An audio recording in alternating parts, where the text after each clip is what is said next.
La petite amie de mon fils a regardé mes bottes boueuses et a demandé pourquoi le jardinier mangeait avec la famille.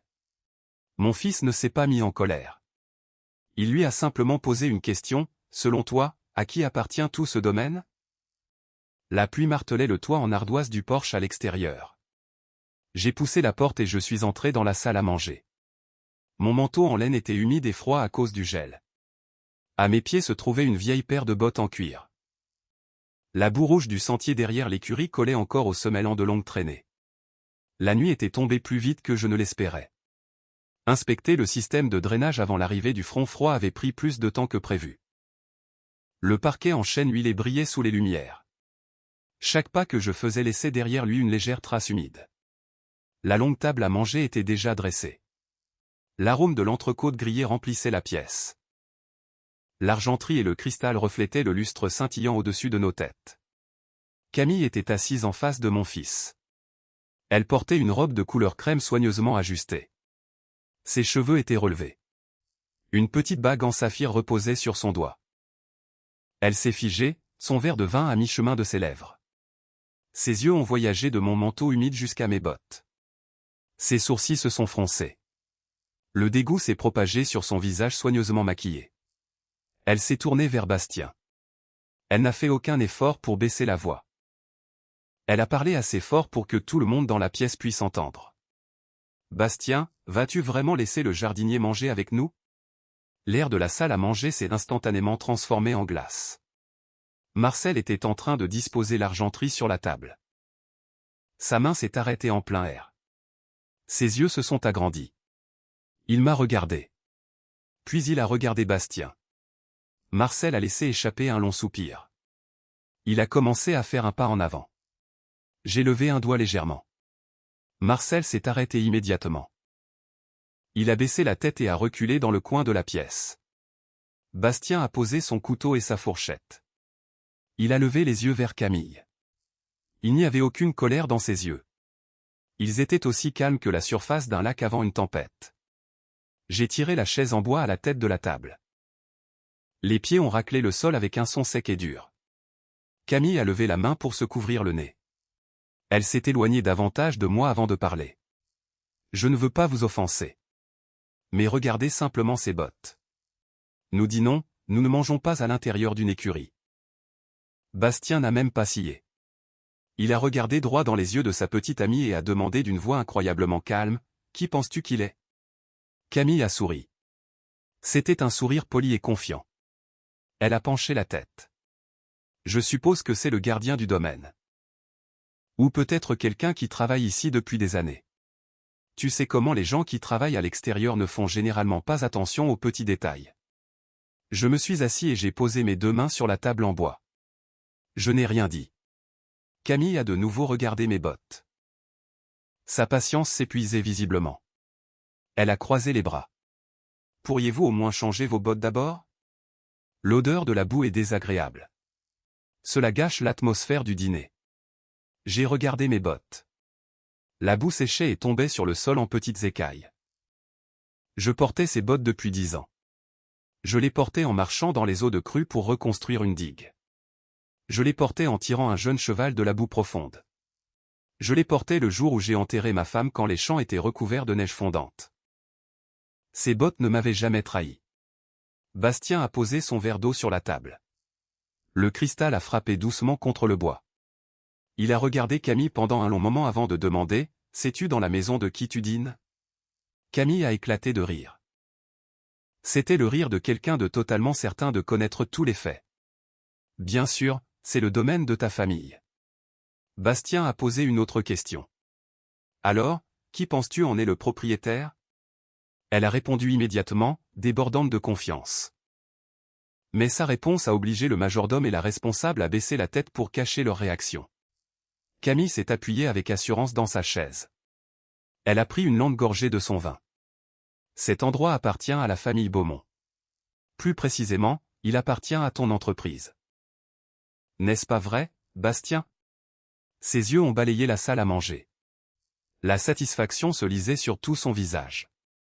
Elle s'est penchée plus près de Bastien, baissant la voix, bien qu'elle garde un ton d'autorité indéniable.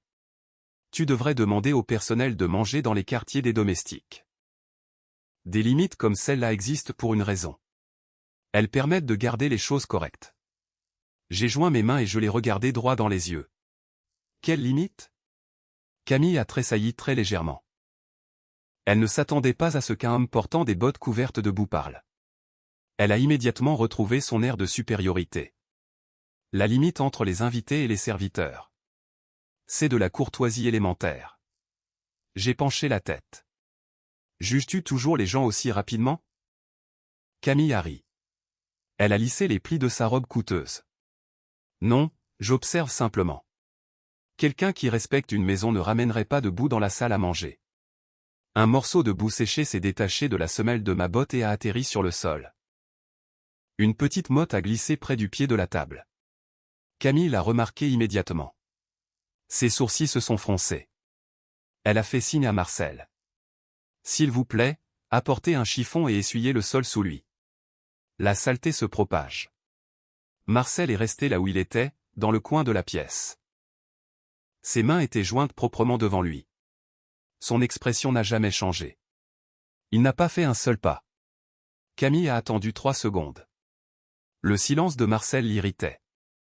Elle s'est tournée complètement vers lui. Ne m'avez-vous pas entendu? Marcel a répondu sur le ton impeccablement poli d'un majordome qui avait servi pendant des décennies. J'attends les instructions du propriétaire de la maison. Le visage de Camille s'est assombri. Elle sentait son autorité contestée devant le personnel de maison. Elle s'est tournée vers Bastien, la voix remplie d'indignation. Tu dois avoir une discussion avec tes employés. Ils sont incroyablement non professionnels. Bastien a complètement ignoré le commentaire. Il a ramassé la carafe d'eau en verre. Il a d'abord rempli mon verre. Ce n'est qu'ensuite qu'il s'en est versé un pour lui-même. Il a regardé Camille et a posé sa question suivante lentement. Selon toi, qui est le propriétaire de cette maison? Camille a soupiré. Elle a secoué la tête comme si Bastien avait posé la question la plus évidente imaginable. Toi. Ou du moins tu le sauras très bientôt. Tu diriges tout. Tu es l'unique héritier. Elle l'a dit aussi naturellement que s'il s'agissait d'un fait incontestable. Pas un soupçon d'hésitation. J'ai pris une gorgée d'eau. L'eau du puits puisée profondément sous le domaine était toujours aussi fraîche et douce qu'il y a 10 ans. Bastien s'est adossé à sa chaise. La déception commençait à se lire dans ses yeux. Il a regardé la femme qu'il fréquentait depuis 8 mois. Camille n'a rien remarqué de tout cela. Elle croyait qu'elle venait de démontrer la vision et la confiance attendue d'une future épouse. Elle a souri à Bastien. Un domaine comme celui-ci a besoin d'une gestion ferme. Nous ne pouvons pas laisser les habitudes de la campagne diminuer sa valeur. J'ai regardé mes mains. Les callosités sur mes paumes étaient toujours là. C'étaient les marques laissées par le fait d'avoir enfoncé chaque piquet de clôture moi-même et d'avoir porté chaque sac de ciment de mes propres mains. Camille a continué à parler sans fin de normes et d'un mode de vie haut de gamme. Elle a parlé de remplacer des membres du personnel. Elle a parlé de réorganiser la maison principale. Chaque mot qu'elle prononçait touchait une autre brique, un autre brin d'herbe qui appartenait à cet endroit. Bastien l'a interrompu. Ainsi, tu as déjà prévu les choses aussi loin à l'avance. Camille a souri avec une satisfaction indéniable. Elle n'avait aucune idée que le piège s'ouvrait juste devant elle. Pour la première fois, elle a admis ce qui comptait vraiment pour elle. Ce n'était pas ce que Bastien possédait. C'était le moment où tout deviendrait à elle. La pièce a sombré dans un silence oppressant. J'ai regardé le verre d'eau dans ma main. Les traînées de boue séchée sur les bottes sous la table semblaient me rappeler d'où venait chaque lame de parquet de cette maison. Je suis né sur cette terre même, mais pas dans la maison principale. Mon père s'occupait des chevaux du précédent propriétaire. Ma mère nettoyait la petite cuisine sombre à l'arrière. Notre petite maison en bois se tenait à côté de l'écurie. Les hivers nous coupaient la peau. Pendant la saison des pluies, la boue nous arrivait aux chevilles. Quand j'avais 20 ans, l'ancien propriétaire a fait faillite. Le domaine a été découpé en morceaux et vendu pour rembourser les dettes. Personne ne croyait qu'un jeune homme sans le sou oserait emprunter de l'argent à quiconque acceptait d'en prêter juste pour acheter la première parcelle de terre. J'ai travaillé 16 heures par jour. J'ai porté chaque sac d'engrais. J'ai réparé chaque clôture cassée de mes propres mains. Je dormais sur des tas de foin à l'intérieur de l'écurie sans même enlever mes bottes. Avant que mon père ne meure, il a tenu ma main calleuse et a dit, « La terre ne se soucie pas de ce que tu portes. Elle ne rend que ce que tu y mets. » J'ai porté ces mots avec moi pendant plus de 40 ans. Chaque hectare, chaque écurie, chaque pavillon d'invités de luxe qui a été construit par la suite, tout cela est né de la sueur de mon front et de ces mêmes bottes couvertes de boue. Quand Bastien était petit, il enroulait sa main minuscule autour de l'un de mes doigts alors que nous marchions ensemble dans les champs sans fin. Il levait les yeux vers moi et demandait, « Papa, est-ce que nous sommes riches ?» Je me suis agenouillé, j'ai brossé la boue de son genou et j'ai répondu, « J'ai assez pour que tu n'aies jamais faim. Mais que tu deviennes un homme décent ou non, l'argent ne peut pas le faire pour toi. » Le tintement doux d'une fourchette contre une assiette en porcelaine m'a ramené au présent. Camille s'était tournée vers Élodie, la responsable du domaine qui venait d'entrer avec une pile de documents pour l'approbation du projet de demain. Camille a levé le menton. Sa voix portait la curiosité indéniable de quelqu'un essayant de mesurer la richesse d'une autre famille.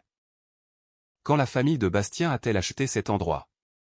Élodie s'est arrêtée. Elle m'a regardé avec un respect total. Puis elle s'est tournée vers Camille et a répondu simplement, « Monsieur Beaumont l'a construit sur plus de 40 ans. » Camille a souri avec une satisfaction tranquille. Elle a mal compris complètement. Elle a supposé qu'Élodie faisait référence au défunt grand-père de Bastien. Elle a hoché la tête comme si elle venait de confirmer l'héritage d'une vieille dynastie familiale. Donc, c'est dans la famille depuis l'époque de son grand-père. Cela explique pourquoi le domaine a un caractère aussi intemporel. Élodie était sur le point de la corriger. J'ai croisé son regard. Elle a immédiatement serré les lèvres et est restée silencieuse. Camille s'est appuyée confortablement contre la table. Elle m'a regardé. À ses yeux, je n'étais rien de plus qu'une relique vivante d'une autre époque. Un vieil homme têtu qui avait passé sa vie accroché à la boue et à la terre, ne réalisant jamais que le monde avait changé.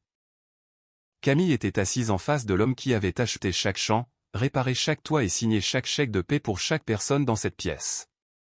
Pourtant, elle croyait toujours que j'étais une main-d'œuvre embauchée. Ne jugez jamais une personne à ses chaussures. Certaines chaussures sont couvertes de boue parce que la personne qui les porte est occupée à construire la vie même dont les autres profitent simplement en restant assis. Camille a recommencé à parler. Cette fois, elle s'est lancée dans le futur qu'elle avait déjà imaginé pour elle-même. Un futur dans lequel ce domaine deviendrait un terrain de jeu privé pour l'élite. Camille a fait tourner lentement la tige de son verre de vin. L'excitation se lisait sur tout son visage. Elle n'a jamais remarqué le regard calme et illisible dans les yeux de Bastien. Un endroit aussi grand doit être repositionné. Si nous le réaménageons en club privé ou en complexe de réception de luxe, les revenus pourraient quintupler. J'ai posé mon verre d'eau sur la table. Le cristal a produit un son doux contre le bois. Je l'ai regardé. Avez-vous déjà géré une exploitation agricole? Camille a souri avec une moquerie tranquille. Elle a répondu sur le ton de quelqu'un dispensant la sagesse. Je n'ai pas à le faire. De nos jours, personne ne garde de la terre juste pour l'agriculture ou l'élevage. C'est une pensée du XXe siècle. J'ai répondu calmement. Donc, vous pensez que la valeur de cet endroit réside dans la vente de billets pour que des gens riches viennent ici et prennent des photos? Camille a croisé les jambes. Elle a levé le menton en me regardant. La valeur réside dans son utilisation efficace. Tout ce qui ne crée pas une image de luxe devrait être éliminé. Bastien s'est adossé à sa chaise. Il a croisé les bras sur sa poitrine. Son index tapotait légèrement contre sa manche. C'était une habitude qu'il avait dès qu'il commençait à étudier un mouvement sur l'échiquier. Il a finalement parlé. Sa voix était si calme qu'elle en était troublante. Et si un jour je n'hérite pas de cet endroit? Camille s'est figée. La main tenant son verre de vin s'est arrêtée en plein air. Elle a cligné des yeux 2 fois. Sa surprise s'est rapidement transformée en un sourire forcé. C'est ridicule. Tu es le fils unique. Si ce domaine ne te revient pas, à qui d'autre appartiendrait-il? Bastien n'a pas souri. Il a regardé droit dans ses yeux. Je demande. Et si? La confiance sur le visage de Camille a commencé à se fissurer. Elle a posé son verre de vin un peu trop fort. Le vin a ondulé à l'intérieur du verre. Son expression est devenue sérieuse. Si cela arrivait, nous devrions repenser tout notre avenir. Je ne peux pas investir mon temps dans une promesse qui n'a aucun fondement. Je suis resté silencieux, observant. Sous la table, la main de Bastien s'est lentement serrée en un point. Camille s'est penchée plus près de lui. Elle a baissé la voix. Mais dans le silence de la salle à manger, chaque mot est parvenu à mes oreilles avec une clarté parfaite. Je n'ai pas emménagé à la campagne pour vivre à côté des domestiques et de l'odeur du fumier de cheval si au final rien de tout cela ne va jamais nous appartenir. Les mots ont frappé le sol comme une dalle de pierre froide. Marcel a fermé les yeux là où il se tenait dans le coin. Élodie a serré les lèvres fermement. Le manque de respect ne se cachait plus derrière une conversation polie. Il s'était révélé pour ce qu'il était vraiment. Un calcul pur et simple. Camille n'avait aucune idée qu'elle venait de franchir la ligne finale. Elle croyait toujours qu'elle était raisonnable. Elle pensait qu'elle protégeait simplement les intérêts légitimes d'une future partenaire. J'ai regardé mon fils. Son visage s'était durci. Mais il n'a pas explosé. Il a retenu sa colère avec chaque leçon de maîtrise de soi que j'avais passé des années à lui enseigner. À ce moment-là, je savais que Bastien n'avait plus besoin de preuves supplémentaires.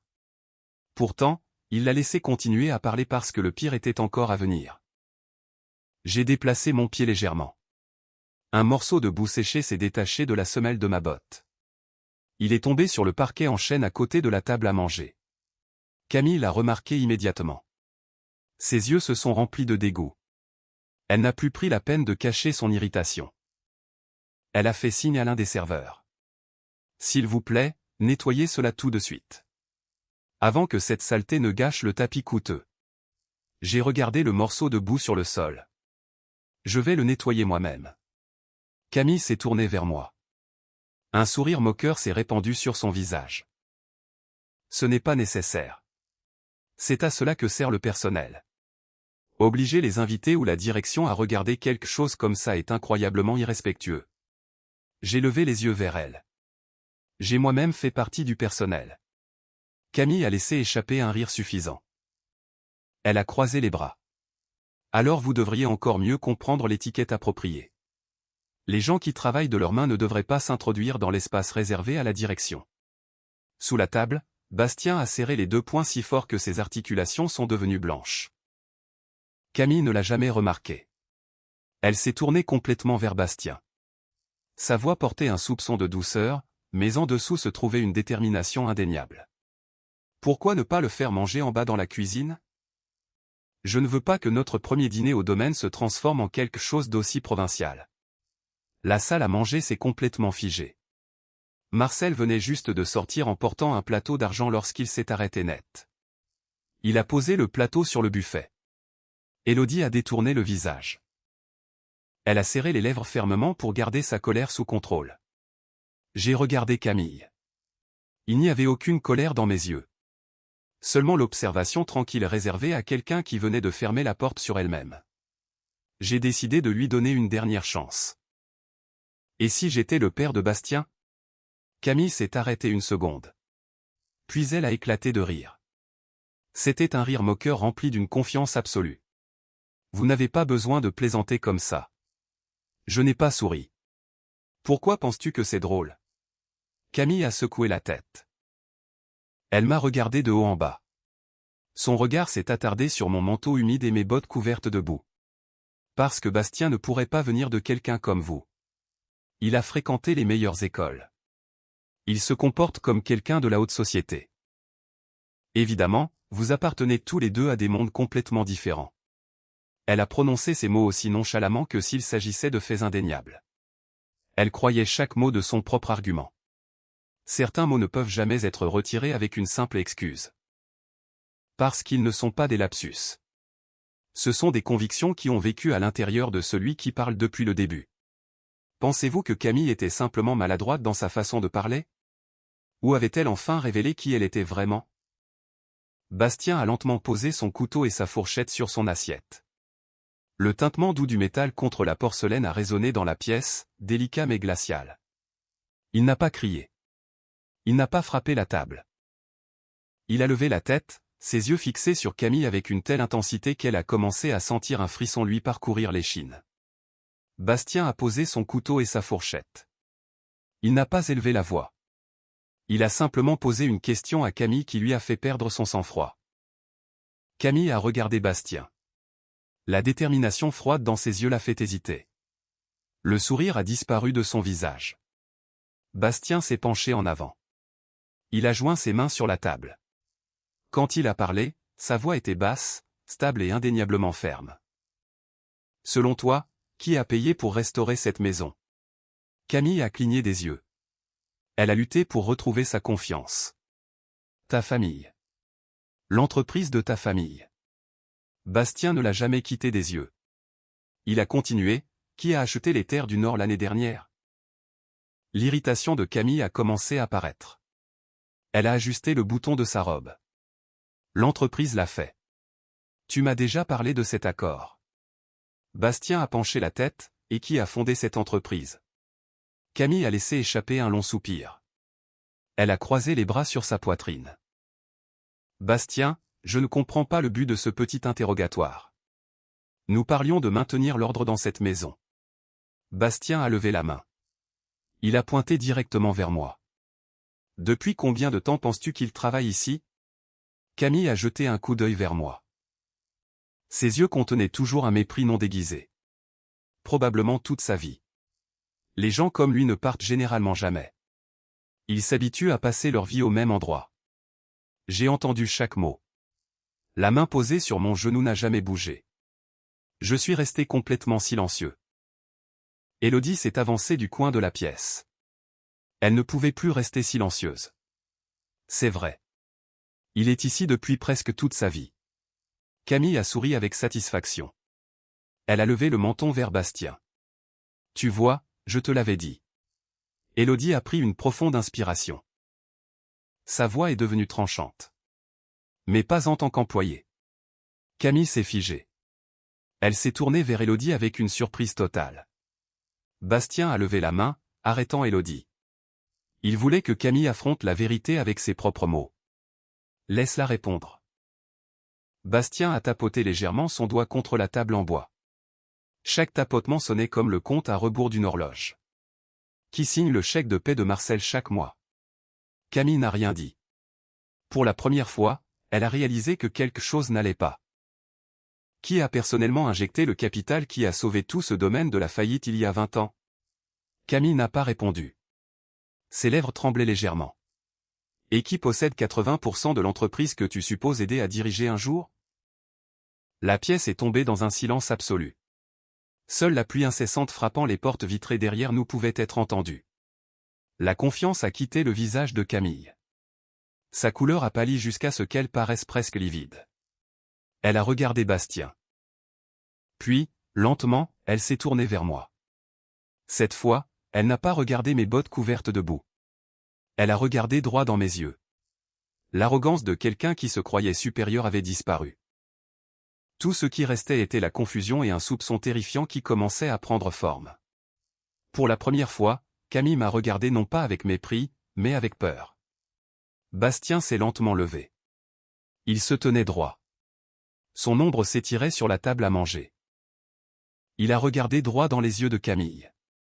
Il ne restait aucune trace de chaleur dans sa voix. L'homme que tu viens de suggérer de faire manger à la cuisine est mon père. Camille s'est figée. Le verre de vin dans sa main a penché. Une goutte de vin rouge a débordé du bord et a atterri sur sa robe coûteuse de couleur crème. Elle ne l'a même pas remarqué. Toute la pièce est restée immobile. Pas une seule respiration lourde ne pouvait être entendue. Bastien a désigné la salle à manger d'un geste. Chaque mot frappait avec une force indéniable. Et il ne travaille pas ici. Il a fait un pas vers moi. Il possède cette maison. La bouche de Camille s'est ouverte. Ses yeux se sont agrandis autant qu'il le pouvait. Il possède tout ce domaine de 800 hectares. Il possède la majorité de l'entreprise que je dirige. Et presque tout ce que tu prévoyais déjà d'utiliser après notre mariage lui appartient. Chaque phrase prononcée par Bastien tombait comme un coup direct. Toute trace d'arrogance a disparu du visage de Camille. Toute couleur en a disparu complètement. Elle s'est tournée vers moi. Ses mains tremblantes agrippaient le bord de la table. Elle m'a regardé. Pourquoi ne me l'avez-vous pas dit? Sa voix s'est brisée. Il ne restait plus rien d'élégant ou de posé en elle. J'ai calmement pris une autre gorgée d'eau. Puis je l'ai regardé droit dans les yeux. Tu n'as jamais demandé qui j'étais. Tu as simplement décidé qui j'étais. Camille a secoué la tête encore et encore. Elle cherchait désespérément une excuse. Je pensais que vous étiez juste, je l'ai interrompu. Ma voix est restée aussi calme qu'elle l'avait été depuis le début. C'est vrai. Tu as cru qu'une paire de bottes te disait tout sur une personne. Marcel est sorti du coin de la pièce. Il est venu se tenir à côté de ma chaise. Sa tête était haute. Monsieur Beaumont n'est pas seulement le propriétaire de ce domaine. C'est l'homme qui a maintenu chacun d'entre nous en emploi pendant les années les plus difficiles que nous ayons jamais connues. Élodie s'est avancée. Elle a regardé Camille avec un mépris indéniable. Il a payé mes frais de scolarité avec son propre argent après que mon père a perdu son emploi. Et il n'a jamais renvoyé une seule personne de cette table à manger. Camille a trébuché en arrière.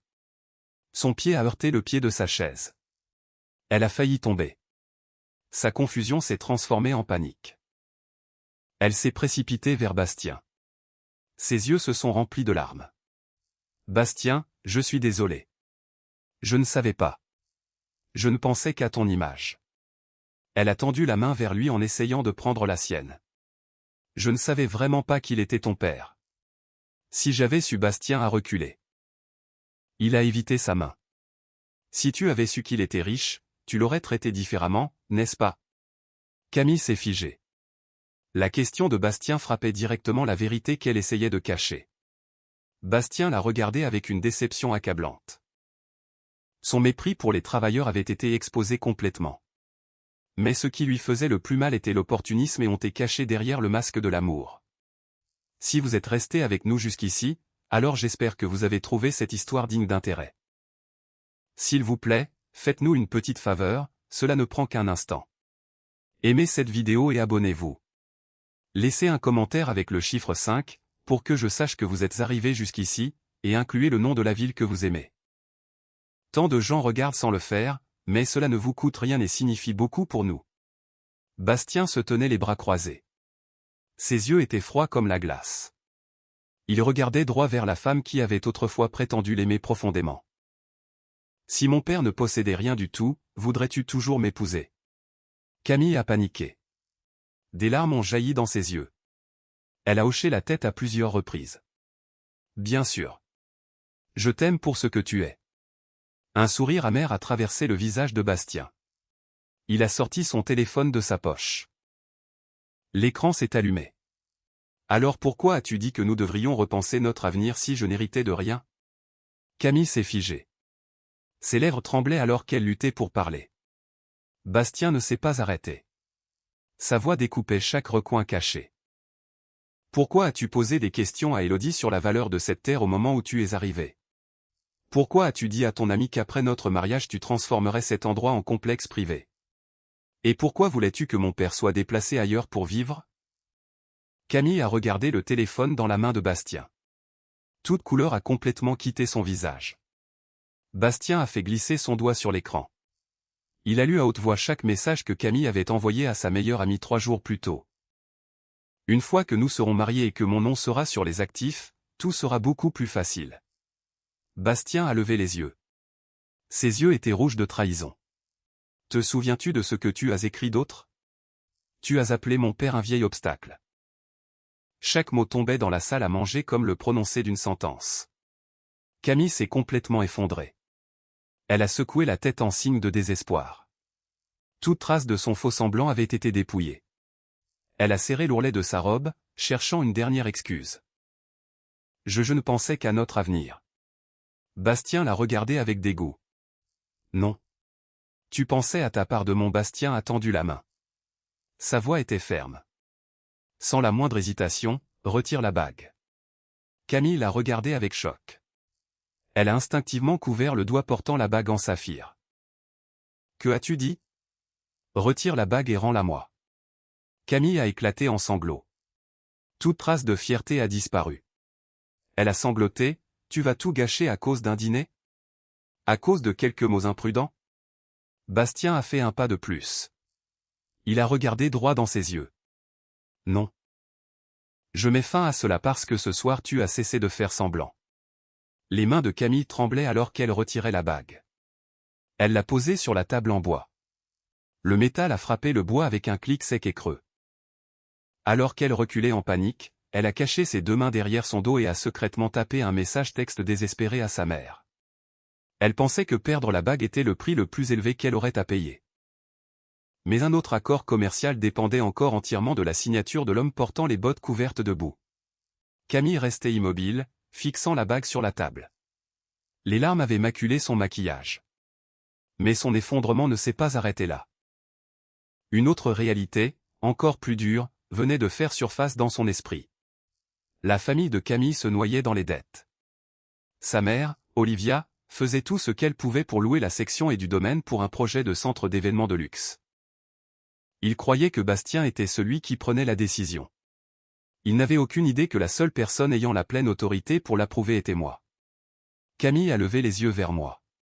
Toute trace d'arrogance avait disparu. À sa place se trouvait une panique totale. Elle s'est précipitée vers la table, la voix rauque. Je suis désolé, monsieur Beaumont. Je vous ai mal compris. Je ne me suis pas levé. Je l'ai regardé avec les yeux calmes d'un homme qui avait vécu presque toute une vie. Tu ne m'as pas mal compris. Tu ne savais juste pas que j'avais de l'argent. Les mots ont transpercé Camille. Elle s'est figée, incapable d'offrir une seule excuse.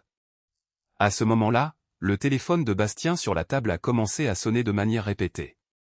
L'écran affichait le nom Olivia Reed. Bastien a activé le haut-parleur. La mère de Camille a parlé d'une voix remplie d'urgence et d'autorité. Bastien, Camille vient de m'appeler en pleurant toutes les larmes de son corps. Ne laisse pas une dispute personnelle affecter l'accord de location pour la propriété de l'Est. Notre entreprise a déjà beaucoup trop investi dans ce projet. J'ai tendu la main et j'ai ramassé le téléphone de Bastien.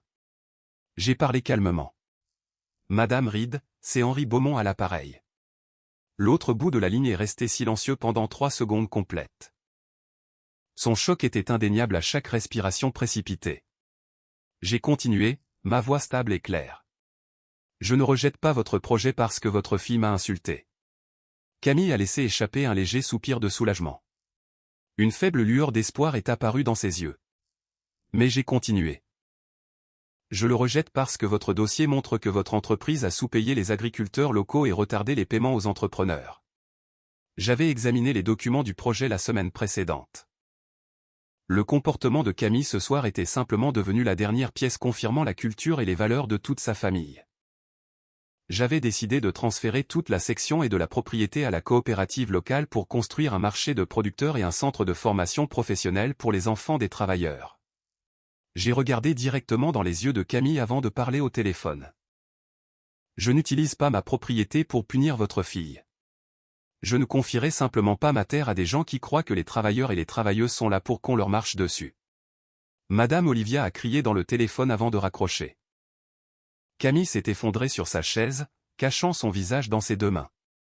Sa famille avait besoin d'une seule signature pour sauver son projet, et cette signature m'appartenait. J'aurais pu me venger avec de l'argent. Au lieu de cela, j'ai choisi une voie qui l'a laissé incapable de me qualifier de mesquin. Bastien s'est dirigé vers la porte. Il a ouvert la lourde porte en bois. Le vent froid et l'odeur de la pluie nocturne se sont engouffrés dans la pièce. Camille, il est temps pour toi de partir. Camille s'est levée d'un pas instable. Avant de sortir, elle a regardé une dernière fois mes bottes couvertes de boue. Cette fois, il n'y avait aucune moquerie dans ses yeux, seulement un regret venu bien trop tard. Quand la porte s'est refermée, la pièce est devenue silencieuse. Mais ce que mon fils a dit après est ce qui est resté en moi pour toujours. Si jamais vous avez été méprisé à cause de votre travail ou de votre apparence, souvenez-vous de ceci. Votre valeur n'est pas déterminée par les yeux de personnes qui n'ont jamais appris à voir. La lourde porte en bois s'est refermée avec un bruit sourd, sec et creux. La spacieuse salle à manger a retrouvé son silence familier. À l'extérieur, l'odeur de la pluie nocturne persistait sous le porche. Marcel a nettoyé discrètement le verre de vin brisé. Élodie s'est inclinée respectueusement devant moi avant de quitter tranquillement la pièce. Bastien est revenu vers la table. Il s'est arrêté en face de moi. Ses yeux étaient remplis d'épuisement, mais aussi d'un profond respect. Je suis désolé de l'avoir laissé t'insulter pendant si longtemps, papa. J'ai regardé mon fils. Ma voix s'est adoucie. Tu as laissé la vérité aller assez loin pour qu'il n'y ait plus de place pour le doute. Mais la prochaine fois, ne reste pas silencieux si longtemps quand quelqu'un dégrade les gens que tu aimes. J'ai soupiré. J'avais aussi ma part à reconnaître. J'étais en tort, moi aussi. Parfois, nous voulons tellement que la vérité se révèle d'elle-même que nous oublions que la vérité peut aussi blesser les gens. Je me suis penché et j'ai tendu la main vers mes bottes couvertes de boue, maintenant complètement sèches. Bastien s'est immédiatement avancé. Il a doucement arrêté ma main. Laisse-les, papa. Je l'ai regardé. Tu n'as pas peur de salir le tapis? Bastien a souri.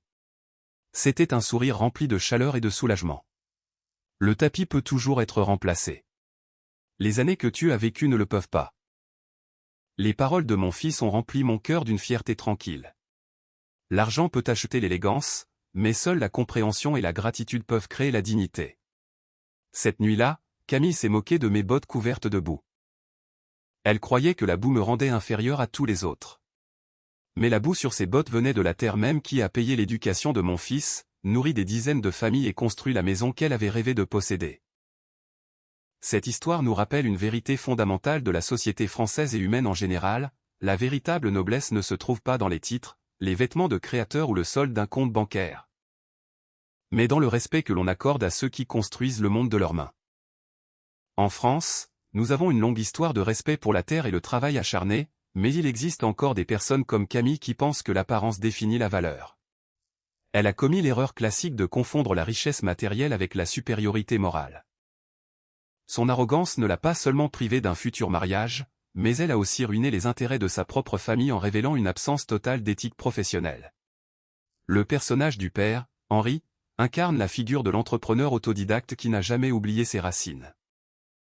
Ses bottes ne sont pas un signe de négligence, elles sont les médailles de son labeur.